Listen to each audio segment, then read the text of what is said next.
Assalamualaikum warahmatullahi wabarakatuh. Waalaikumsalam warahmatullahi wabarakatuh. Semoga kita selalu dalam keadaan sehat walafiat.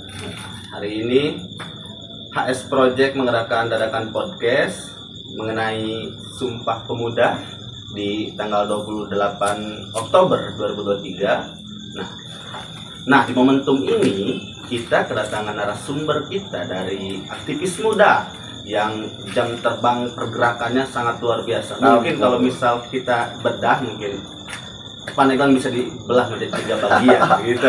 Wah, bisa aja nih Kang Arif ini. Iya. Oke, langsung saja gitu. Ya. Gimana Tum? Kabarnya Tum? Alhamdulillah baik-baik Kang.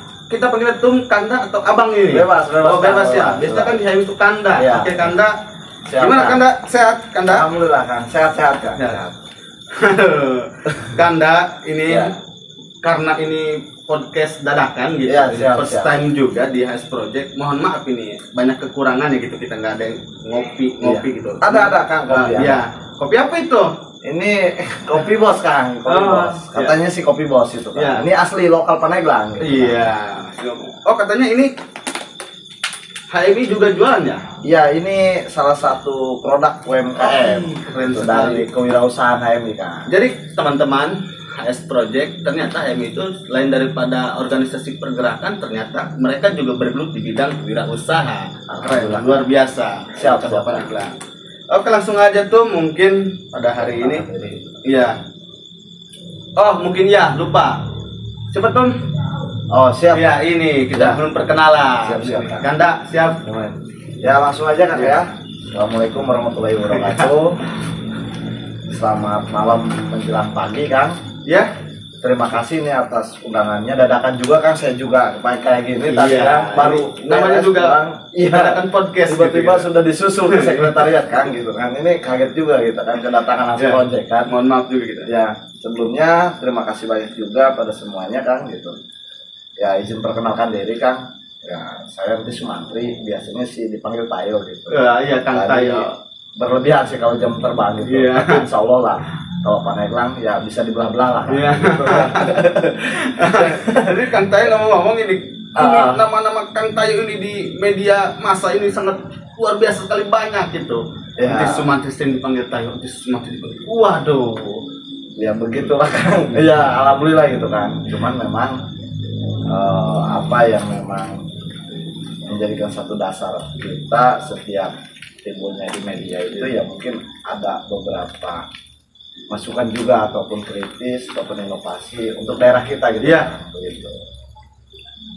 Terus ya sebelumnya Kang gitu saya juga mungkin kemarin ada kegiatan yang dilakukan juga oleh teman-teman aktivis di Paneglang itu ya momentum pemuda ini sangat luar biasa gitu kan. Ya artinya di momentum pemuda ini yang menjadikan satu simbol ya, satu simbol bukan saja seremonial gitu kan. Intinya simbol bagaimana lahirnya gerakan-gerakan pemuda terdahulu itu kan, begitu kan. Makanya alhamdulillah tuh Kang, kemarin kita juga ngadain refleksi bentuknya jumpa pers juga gitu kan. Jumpa pers ya. Teman-teman Cipayung plus Paneglang dan BEMS Paneglang itu kan, di Paneglang tempatnya di Pendopo kemarin. Adapun beberapa hal ya tentu itu menyangkut kepada aspirasi pemuda untuk kemajuan daerah kita itu kan, begitu. Ya, luar biasa sekali kan di sini. Ini kan kita menyinggung ini ya. Nah, Momentum Sumpah Pemuda. Menurut pandangan Ketum terkait Sumpah Pemuda ini, Sumpah Pemuda kan dari melihat story-nya gitu ya, bahwa ini adalah spirit pemuda gitu dalam keterlibatan pemuda untuk menjaga stabilitasan negara gitu, perjuangan negara dulu untuk merebut kemerdekaan dari kaum penjajah gitu. Mungkin pandangan Ketum untuk hari ini pemuda seperti apa gitu dalam ya rekor. mungkin izin Kang ya, Ya. artinya sebetulnya simpel sih di malam hari ini. Tadi juga kita juga sudah podcast juga di beberapa media Kang, berikut di radio, siaran radio. Dan alhamdulillah malam ini kita bersama HS Project membahas masalah tentang pemuda. Iya. Ya sebetulnya generasi pemuda hari ini ya generasi penerus bangsa gitu Pak. Ya, amin. Artinya maju mundurnya negara ini sebetulnya masih ada tanggung jawab ataupun campur tangan dari pemuda gitu kan. Bahwa ya kita ketahui pemuda ini sebagai agen ngeceng gitu kan, agen sosial kontrol di daerahnya masing-masing. Ya untuk apa? Untuk kemajuan daerahnya kita itu sendiri gitu kan, khususnya kemajuan Indonesia dan daerah kita masing-masing. Nah, adapun Sumpah Pemuda, walaupun memang ini sudah dicetuskan dari tahun 1928 ya Kang, lalu ya ini cukup menarik juga 95 tahun ya Kang memperingati Sumpah Pemuda. Ini bukan lagi usia yang muda gitu sebetulnya, sudah 95 tahun lah Kang. Tepatnya 28 Oktober ya. Besok juga, tepatnya besok 28 Oktober ini. Nah, ini menjelang tentang Hari Sumpah Pemuda gitu. Harapan saya sebetulnya sih serta berbicara pemuda ini bukan hanya simbolis gitu ataupun seremonial bahwa ini adalah Hari Sumpah Pemuda gitu. Sebetulnya kita harus lihat histori sejarah ke belakang gitu kan. Kalau saya lihat beberapa artikel, catatan bahkan buku yang disebut dengan di bawah bendera revolusi gitu kan, itu juga jelas gitu ada beberapa karya tulis Presiden Soekarno juga gitu kan, Presiden Soekarno menceritakan beberapa hal tentang pemuda pada waktu itu gitu kan. Pada masa itu pemuda generasi A sampai dengan Z mungkin itu bisa mempersatukan untuk kemajuan daerahnya itu sendiri gitu kan. Ya khususnya mungkin beda hal dengan hari ini gitu kan. Era digitalisasi dan globalisasi kita canggih lah, modern gitu kan. Artinya berbeda dengan dahulu kala, mungkin kita peperangannya itu dengan bambu runcing, bawa bendera kayak gini gitu kan, bendera merah putih, bawa bambu dan sebagainya. Sekarang mungkin akan berbeda gitu kan. Artinya jangan sampai pemuda hari ini tergerus oleh zaman, apalagi yang disebut dengan bonus demografi itu dari usia 16 sampai dengan usia 65 itu masyarakat yang produktif gitu kan, dan meningkat gitu. Artinya kesiapan kita sebagai pemuda hari ini harus dapat mempersiapkan itu gitu.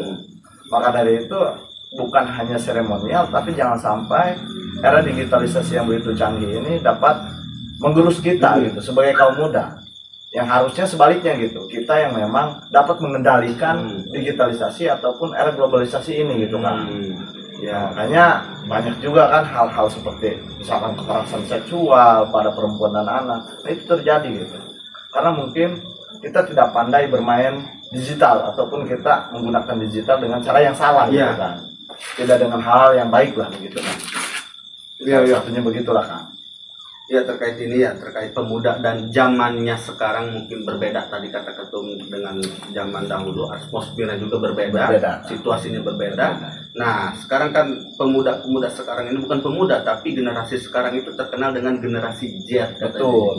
Nah apakah mampu gitu generasi Z hari ini menjaga nalar atau kaidah-kaidah daripada perjuangan terdahulu pemuda gitu? Tentu bisa kan? Tentu bisa. Ya kenapa? Tentu bisa ya karena memang sebetulnya apalagi mahasiswa, kaum intelektual, aktivis khususnya, mereka mungkin terlahir dari kaum akademisi gitu kan, kaum yang terpelajar, kaum yang tercerdaskan gitu kan, sebagai agent of change, agent of social control. Mungkin mereka juga akan memahami dan dapat membaca situasi yang ada gitu. Artinya analisis mereka serta pemikiran mereka secara intelektual ini ya pasti ada gitu kan, melekat gitu. Ya semoga pemuda-pemudi yang ada di Indonesia khususnya gitu ya dapat menanamkan pemikiran ataupun menjaga nalar kritisnya itu kan. Bukan berarti kritis yang memang hanya mengkritik tapi tidak ada inovasi maksudnya gitu kan. Artinya gini gitu kan, boleh mereka memberikan kritisi tapi ada solusi ataupun inovasi gitu. Karena memang ya sudah terbagi gitu, variabelnya ini sudah terbagi gitu kan. Maka kaum milenial hari ini gitu, generasi Z ya, sebut generasi Z itu. Ya sebetulnya hanya tinggal pandai-pandai saja kita bagaimana hari ini menggunakan digitalisasi, medsos dan sebagainya dengan baik gitu kan. Jangan sampai digitalisasi ini di era globalisasi menggerus kita gitu. Hal-hal yang positif lah. Ada beberapa alternatif yang mungkin ya sedikit saran mungkin ya kan, konsep kami dari sejak dini gitu kan, penanaman pemahaman terhadap masyarakat pemuda ataupun pemudi itu dari sejak dini gitu harusnya, dari usia sejak dini. Kenapa? Karena pada pandemi COVID-19 ini tahun 2019 sampai dengan 2000 berapa itu kan 20 ya 21 ini terjadi. Nah akhirnya yang digunakan itu gadget gitu, dari tingkat mulai SD nih kan udah pakai gadget kan tuh, gadget yang pada akhirnya itu tidak bisa terkontrol oleh orang tua gitu. Nah sebetulnya salah satunya adalah rumah gitu. Yang kedua adalah salah satu pionir ya, ataupun pionir ini bukan hanya orang tua, pionir di rumah orang tua, pionir di sekolah guru gitu kan. Nah ini harus menjadi satu catatan juga kan, artinya dapat memberikan suatu edukasi yang baik. Jangan sampai gadget yang digunakan oleh anak-anak dari mulai SD sampai dengan SMA sampai dengan bangku kuliah ini hanya dipergunakan dengan nilai-nilai yang tidak baik gitu kan.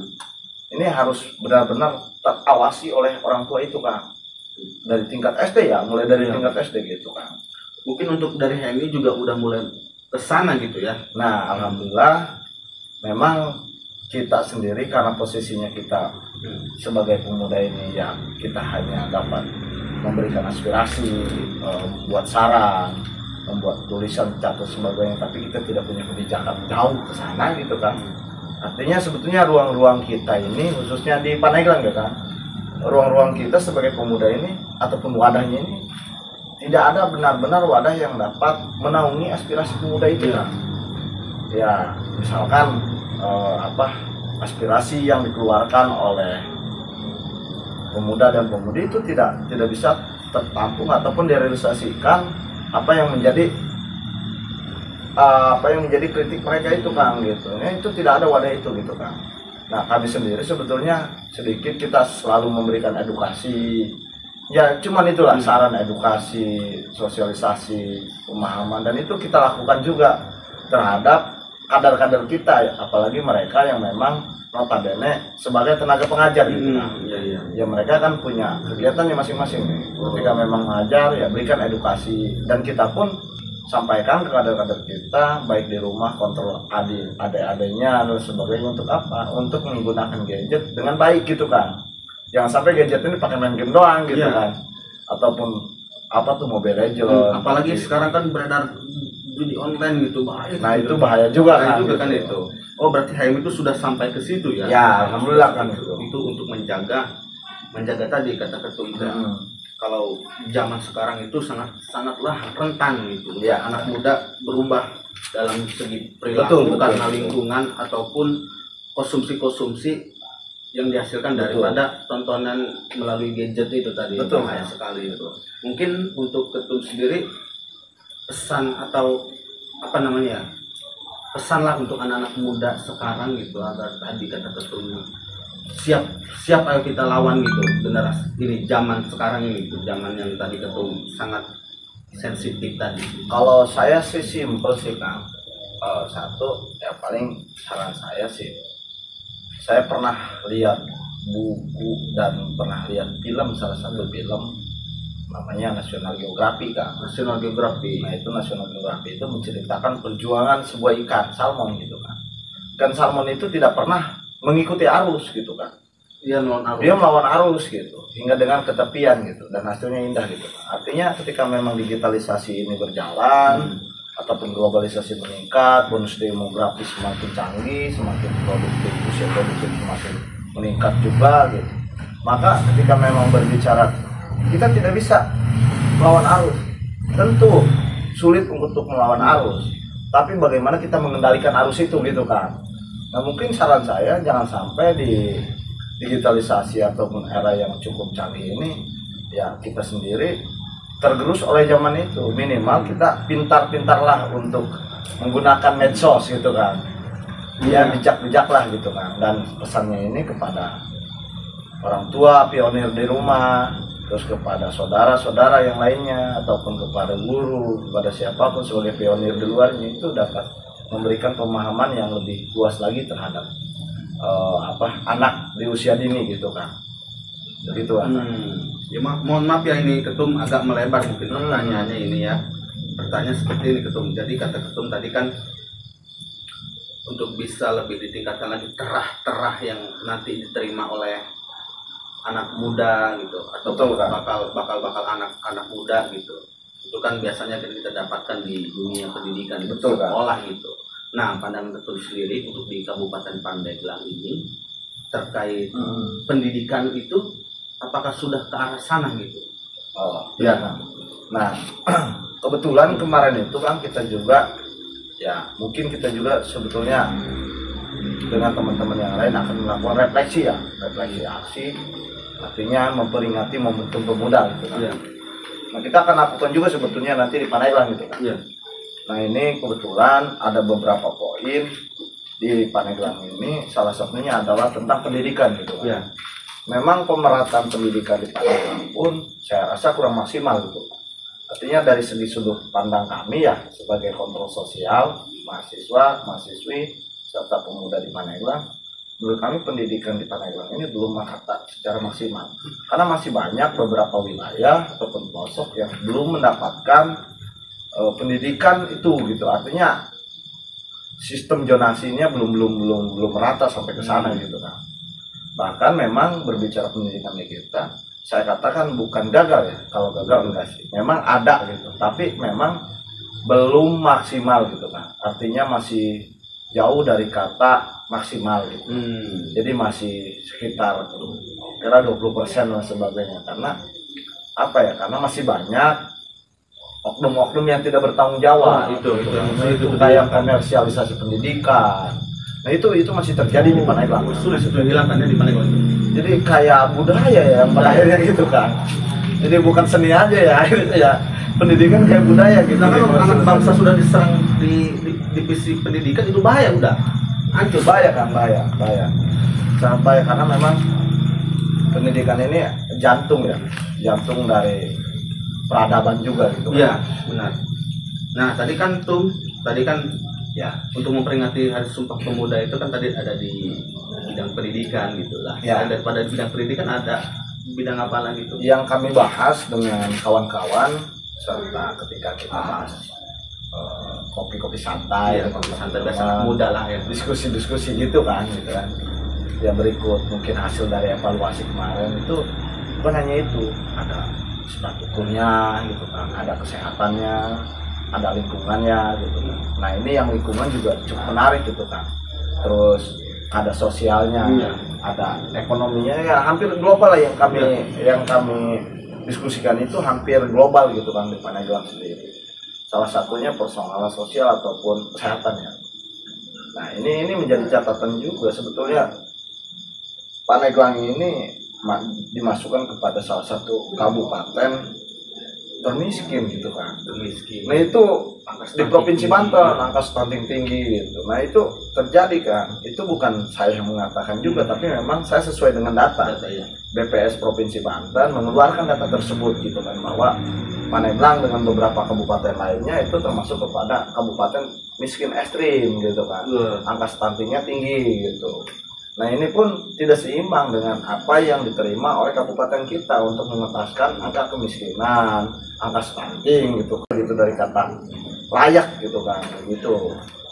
Terus terkait misalnya infrastruktur, memang ini cukup miris juga, kayak di kampung halaman saya juga sebetulnya kan masih ada beberapa titik infrastruktur yang saya rasa hingga beberapa tahun lamanya itu puluhan tahun kan belum kami merasakan gitu. Oh, apa yang pernah ada di media massa, ada di pelakan laut ya bahasa. Oh iya, itu pernah saya lakukan kan. Itu alhamdulillah saya juga itu pelakunya kan. Saya juga pelakunya itu. Pada waktu itu saya pernah lele gitu ke jalan, nanam pisang sama upacara gitu, upacara bendera di tengah jalan itu kan. Alhamdulillah pada waktu itu media-media nasional pun respon, kayak Liputan 6, SCTP ya, TV One itu, terus RCTI itu datang kan ke sana. Nah memang direspon oleh pemerintah daerah, itu direspon cepat gitu, diresponnya cepat lah respon. Nah setelah itu juga ada legislatif yang merespon juga gitu. sempat dia menjanjikan juga akan dibangun, tapi yang saya rasakan dari sejak janji beliau diberikan hingga dengan mau habis nih pemilu nih, apalagi pemilu nih gitu kan, menghadapi pemilu nih, pasti dia janji lagi nih gitu kan. Maksud saya memang ini sangat rentan juga gitu kan, sangat rentan, janji manis lagi aja gitu terjadi. Nah sampai detik ini belum direalisasikan gitu kan. Artinya itu terrealisasi, memang ada program tuh di Pandeglang namanya program Jakamanto tuh. Alhamdulillah kita cukup senang dengan program tersebut.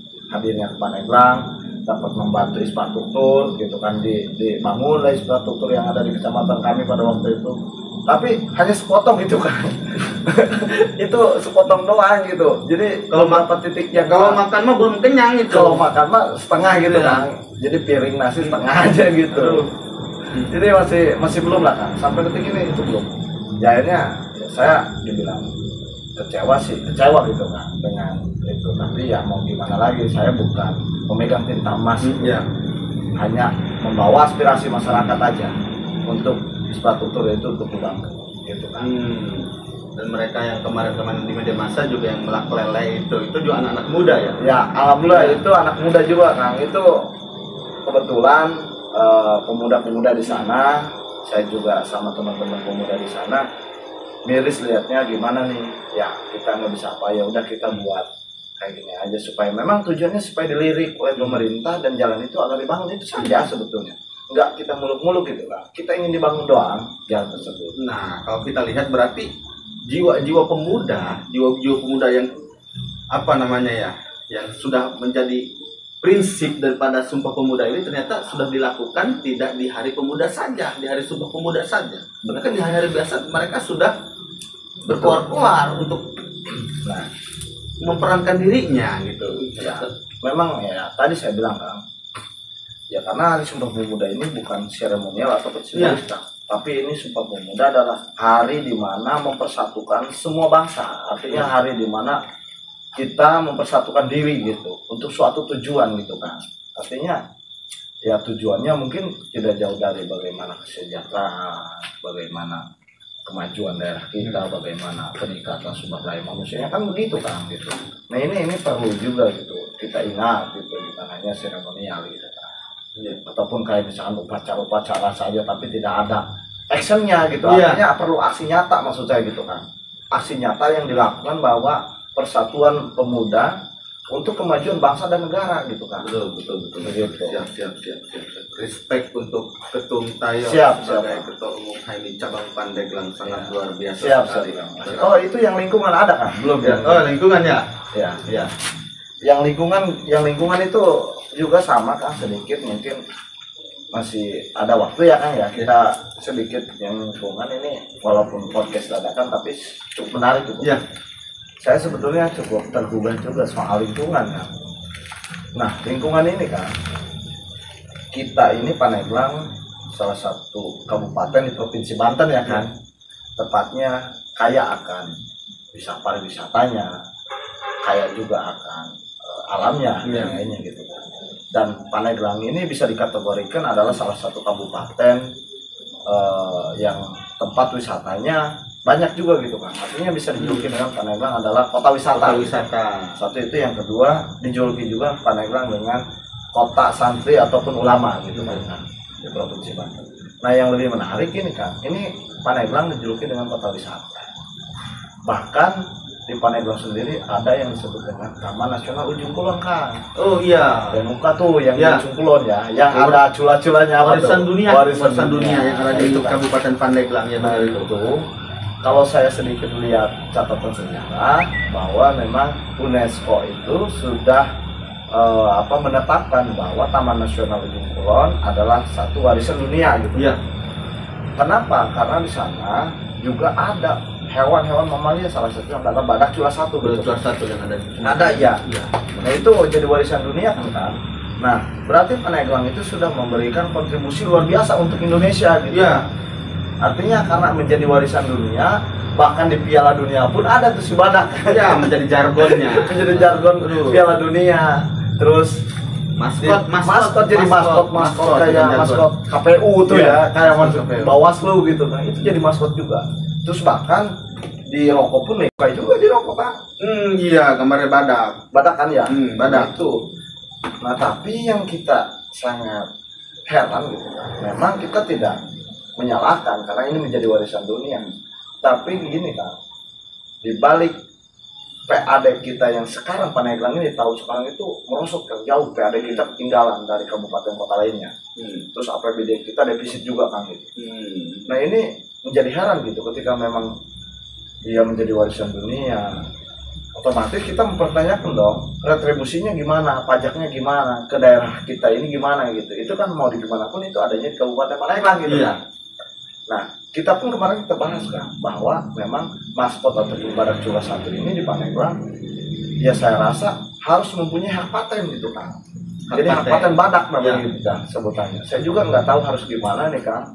Saya sedang menggagas itu dengan pemuda yang di Pandeglang. Hak paten badak ini gimana agar memang tujuannya kenapa ingin ada hak paten badak walaupun itu jadi warisan dunia ya minimal ada retribusi yang jelas untuk kabupaten kita di balik tragedi sekarang ataupun PAD kita anjlok jauh dibandingkan yang lain. Setidaknya ketika memang itu ada retribusi yang masuk minimal bisa terbantu itu kan, meningkatlah PAD. APBD pun tidak defisit. Bahkan berbicara anggaran nih kan, PMK 212 pun di Pandeglang tidak diterima. Kenapa? Karena PAD-nya kecil gitu kan. PAD-nya jauh daripada kabupaten kota lainnya di Provinsi Banten. Makanya sayang itu kan. Ya minimal kan gini. Ya Pandeglang nih, ini adanya di Pandeglang, badak di Pandeglang, NUK di Pandeglang, di sana gitu. Gimana sih ke Pandeglang gitu kan? Masa numpang tanah doang di sana? Yang kayaknya mah itu badak, duta badak kan. Siapa tuh? Ada Ibu DSI gitu. DSI tweet aja itu. Ya itulah. Editor ya. Ya.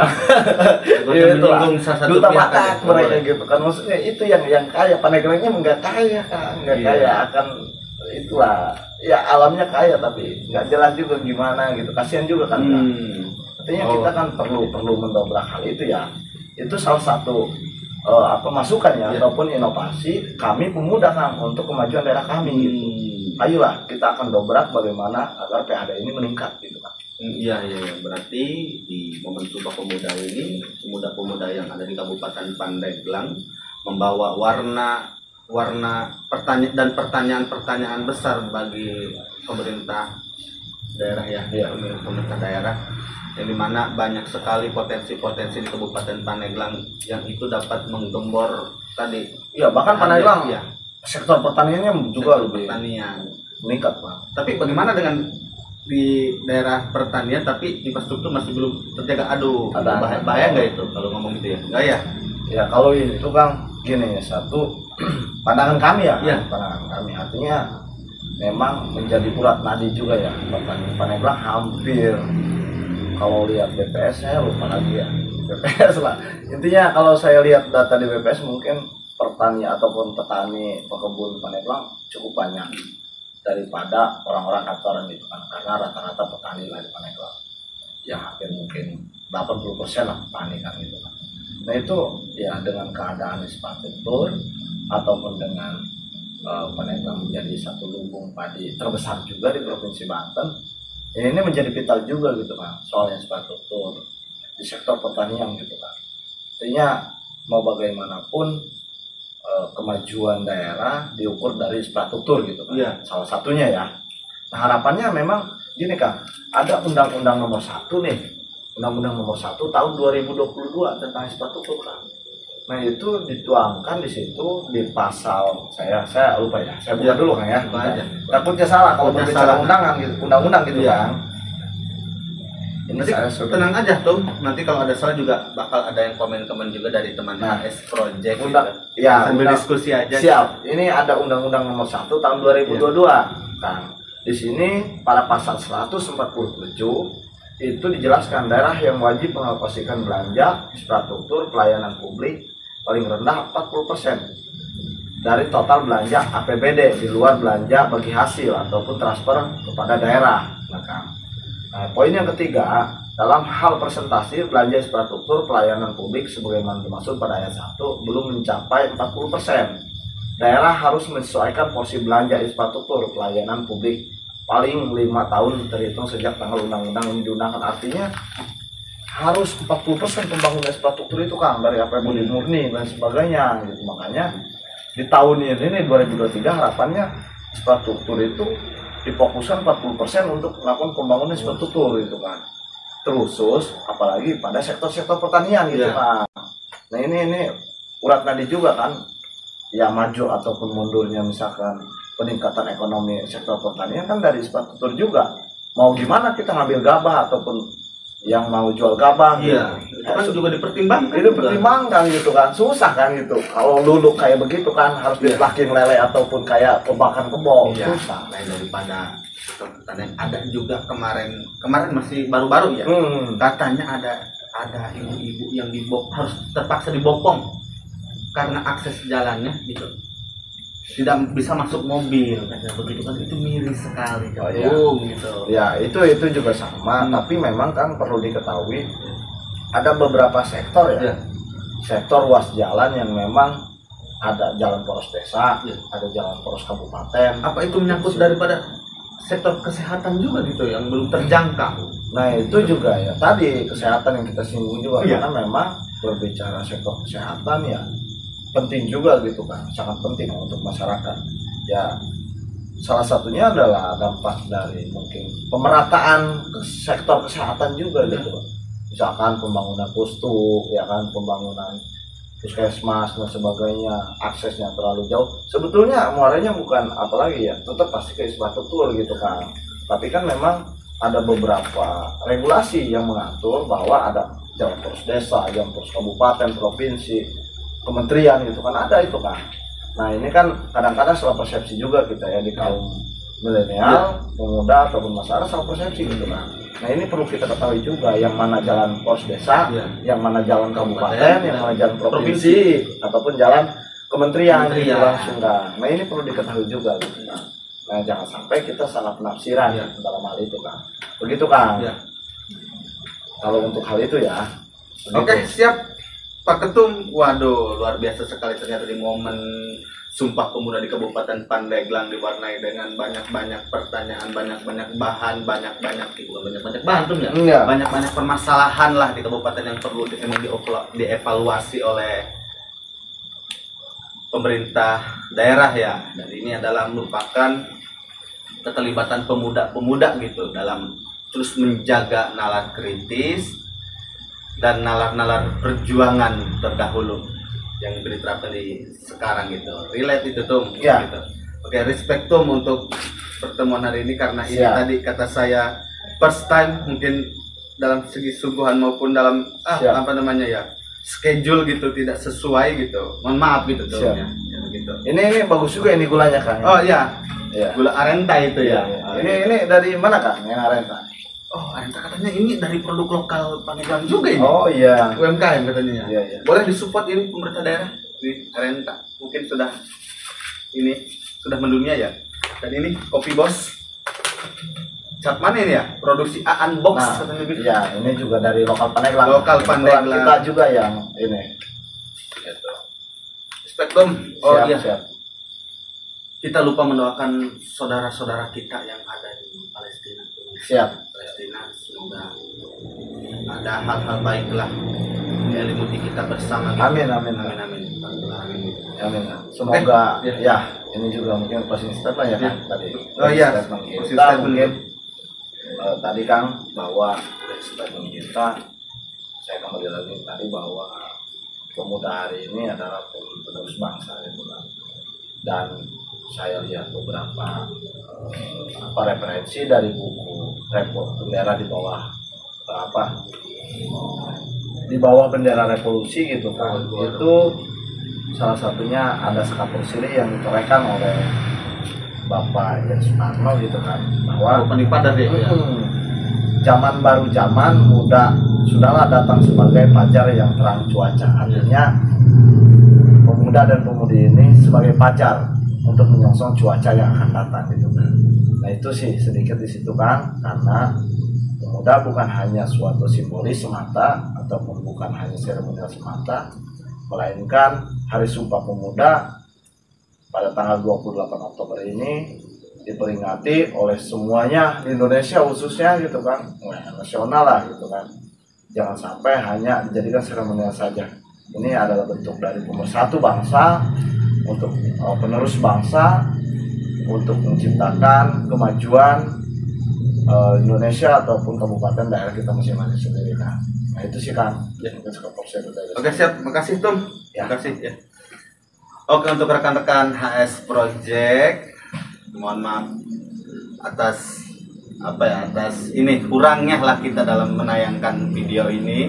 Mungkin bisa di subscribe, like, dan komen juga, serta share gitu ke teman-teman. Ini adalah podcast dadakan atau dadakan podcast. Mungkin ini akan terus berlanjut ke part-part berikutnya. Oke, terima kasih. Assalamualaikum warahmatullahi wabarakatuh. Waalaikumsalam warahmatullahi wabarakatuh.